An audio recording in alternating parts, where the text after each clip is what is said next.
Good morning students. आज chapter इस जल प्रलय में पढ़ेगा बेटा। पोर्ट है जिसके लेखक है फणीश्वर नाथ रेणु जी। बेटा ये इस रिपोर्टाज में लेखक ने बाढ़ का सजीव चित्रण किया है, आंखों देखा वर्णन किया है। लेखक रेणु जी कहते हैं कि पटना के समीप वो एक ऐसे थे रेणु जी जहाँ हर साल कोसी, पनार, गंगा, महानदी की बाढ़ से त्रस्त, मतलब उससे परेशान, उससे पीड़ित जो हजारों लोग हैं वो वहाँ आते जाते थे। किस गांव में? जिस गांव में लेखक रहते थे।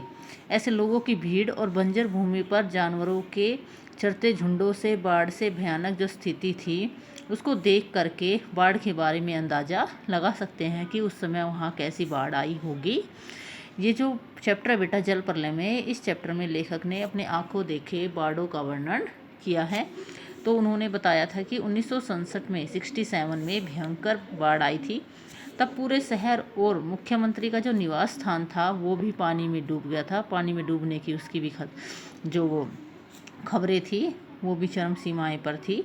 और लेखक के बाढ़ के प्रकोप को देखने के लिए लेखक ने क्या किया? बाढ़ के प्रकोप को देखने के लिए अपने मित्रों के साथ चले गए, निकलते हैं बाढ़ के बारे में जानने के लिए। और आते जाते लोगों द्वारा आपस में जिज्ञासावश एक दूसरे को बाढ़ की सूचना से अवगत कराते हुए लेखक गांधी मैदान के पास खड़े लोगों के पास चले जाते हैं, जहाँ पे लोग एक दूसरे को सूचनाएं दे रहे थे। किससे संबंधित? बाढ़ से संबंधित सूचनाएं दे रहे थे। लगभग 7 बजे का समय था।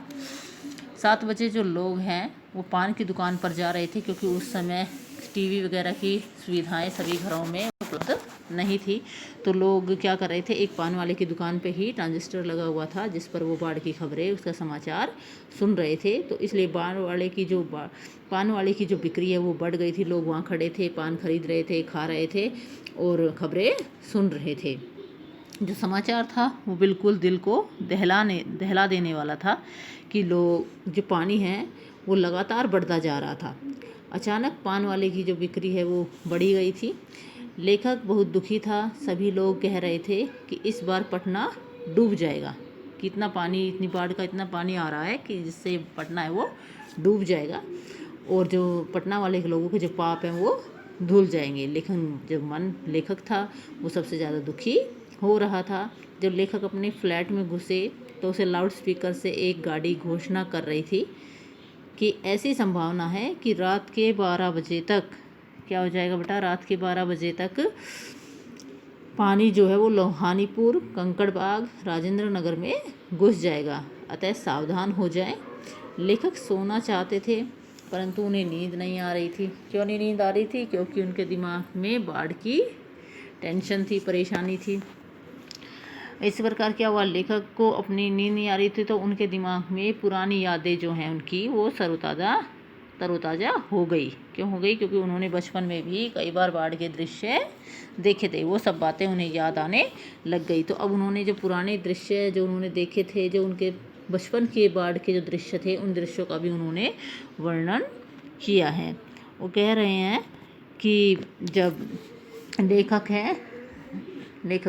जब मनिहारी सन 1947 में मनिहारी ज़िले में बाढ़ आई थी, जब लेखक छोटे थे, तो लेखक गुरुजी के साथ नाव पर सवार होकर के किन लोगों के लिए जो बाढ़ से पीड़ित थे उन लोगों के लिए दवा, केरोसिन तेल, जो पकाई घाव होते हैं उनको लगाने की दवाई, दिया सलाई लेकर के वहाँ लोगों की सहायता के लिए गए थे। इसके बाद 1949 में महानंदा नदी में भी बाढ़ आई थी, उसने भी कहर बरपाया था अपना। वहाँ लेखक बीमार लोगों को नाव पर वहाँ से निकालने के लिए नाव पर सवार होकर के चढ़ करके कैंप में जा रहे थे, ताकि वहाँ से जहाँ बाढ़ के पीड़ित लोग थे वहाँ जा रहे थे और उनको कैंप में ला रहे थे। तभी एक बीमार व्यक्ति क्या हुआ है, बीमार व्यक्ति के साथ एक कुत्ता होता है, वो भी नाव पर चढ़ जाता है। लेकिन लेखक गुरुजी जब कुत्ते को बाहर उतारते हैं तो वो आदमी कहता है यदि हमारा कुत्ता नहीं जाएगा तो हम भी नहीं जाएंगे। इस तरीके से व्यक्तियों में और मनुष्य जानवरों में भी प्रेम देखा गया था, क्योंकि इसने एक दूसरे की भावनाओं के, संवेदनाओं का ध्यान रखते थे, एक दूसरे के दुख और सुख में साथ रहते थे। तो कुत्ता जो है वो नाव पे सवार होकर अपने मालिक के साथ ही कैंप तक पहुंचता है। फिर एक बार सन 1967 में बाढ़ आई थी। पुनपुन नदी का जो पानी है वो राजेंद्र नगर में घुस गया था। तभी लोग नाव पर सवार होकर अचानक बाढ़ का जो आनंद प्राप्त करने के लिए फिल्मी तरीके से निकल पड़े। कुछ लोग होते हैं ना कि चल कुछ भी हो रहा है लेकिन हम तो क्या करेंगे, आनंद लेंगे। तो वो आनंद प्राप्त करने के लिए फिल्मी तरीके से निकले। नाव पर ही चाय बना रहे थे। एक लड़की दूसरी जगह बैठी हुई रंगीन पत्रिका पढ़ रही थी। फिल्मी अंदाज में गाना बज रहा था। कौन सा गाना बज रहा था? हवा में उड़ता जाए मोरा लाल दुपट्टा मलमल का। इस तरीके से लोग उस समय भी आनंद का अनुभव कर रहे थे। इसके बाद जैसे ही नाव उनकी कहाँ पहुँचती है, गोलपुर में, गोलघर में पहुँची, तो वहीं पे जो युवक थे और जो युवतियाँ थी उनकी शैतानियाँ तुरंत गायब हो गई। क्यों गायब हो गई? क्योंकि वहाँ पर जो बाढ़ का दृश्य था वो अत्यधिक भयानक था, इसलिए उनकी जो शैतानियाँ जो थी वो गायब हो गई।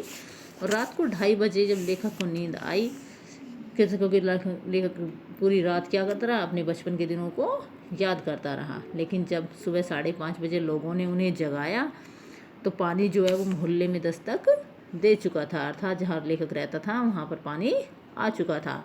पानी की लहरों का जो नृत्य है वही दिखाई दे रहा था। चारों तरफ पानी ही पानी था। लोगों की चीखें, पुकारे, शोर शराबा, कोलाहल मचा हुआ था। लेखक ने जो बाढ़ का जो दृश्य है बचपन में ही देखा था, लेकिन इस तरह का जो दृश्य है वो पहली बार देखा था। अर्थात जितनी भयानक बाढ़ ये थी, इससे भयानक बाढ़ लेखक ने पहले कभी नहीं देखी थी। तो लेखक ने अपनी आंखों देखा जो बाढ़ का जो दृश्य है उसका वर्णन किया है। इस तरीके से बेटा लेखक ने इस पाठ के माध्यम से इस जल प्रलय में फणीश्वर नाथ रेणु जी ने बाढ़ के दृश्यों का वर्णन किया है, सजीव चित्रण किया है कि जैसे जैसे उन्होंने बाढ़ देखी थी कि जो बाढ़ है वो किस तरीके से तबाही मचा रही थी, लोगों का जीवन कैसे त्रस्त हो रहा था, लोग कैसे पीड़ित थे, वो सब इन सब घटनाओं का लेखक ने अपने जीवन का, अपनी बचपन में जो घटनाएं उन्होंने देखी थी उनका, उन सभी का जो चित्रण है उस चैप्टर में किया है। ओके बेटा, कल हम इस चैप्टर के क्वेश्चन आंसर करेंगे। ओके।